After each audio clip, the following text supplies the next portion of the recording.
ఏంటిది మరి 2019లో కూడా మరి ఈవీఎంలు ట్యాంపరింగ్ అని చెప్పి మేము అనుకోవాలి. అప్పుడు ఏంటంటే నువ్వు ఓడిపోయావు, ఏం చేయాలంటే ప్రజల తీర్పుని స్వాగతించాలి.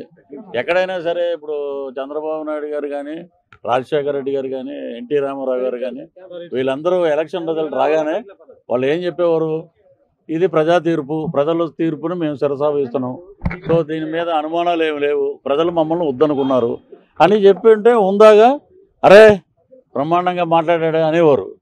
ఈవీఎంలు ట్యాంపరింగ్ బీహార్ అయిపోయిందంటాడు ఒకడేమో శ్రీలంక అంటాడు, ఒకడేమో మేము మరి మీరు 151 అన్నప్పుడు ప్రజలు ఏం చేశారంటే 151లో 5 క్రెయిన్ పెట్టి లేపేశారు, మధ్యలో 5ని 11 ఉంచారు.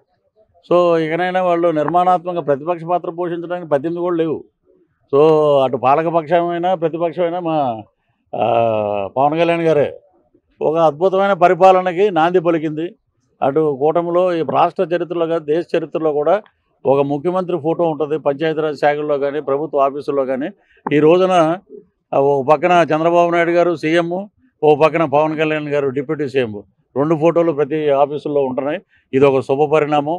రాష్ట్రంలో కార్యకర్తలందరూ బ్రహ్మాండంగా మేము అద్భుతమైన ఏదైతే అనుకున్నామో దానికే మహిళలు అలాగే అన్ని కుల మతాలకు అతీతంగా మేము ఓట్లు ఇచ్చాం, దాని ప్రకారంగా పరిపాలన ఉంటుందని చెప్పి అందరూ ఆనందంలో ఉన్నారు. ఇప్పుడు ఆపరేషన్ లేకుండానే మోకాళ్లకు ప్లాస్మా ట్రీట్మెంట్, మీ ఆర్థోపెడిక్ సమస్యలన్నిటికీ రోబోటిక్ టెక్నాలజీ ద్వారా తక్కువ ఖర్చుతో శాశ్వత పరిష్కారం, ఫ్రీ కన్సల్టేషన్, ప్రతి ట్రీట్మెంట్ పై 20% డిస్కౌంట్. ఈ ఆఫర్ కొద్ది రోజులు మాత్రమే, త్వరపడండి. V9 hospitals 9281465842.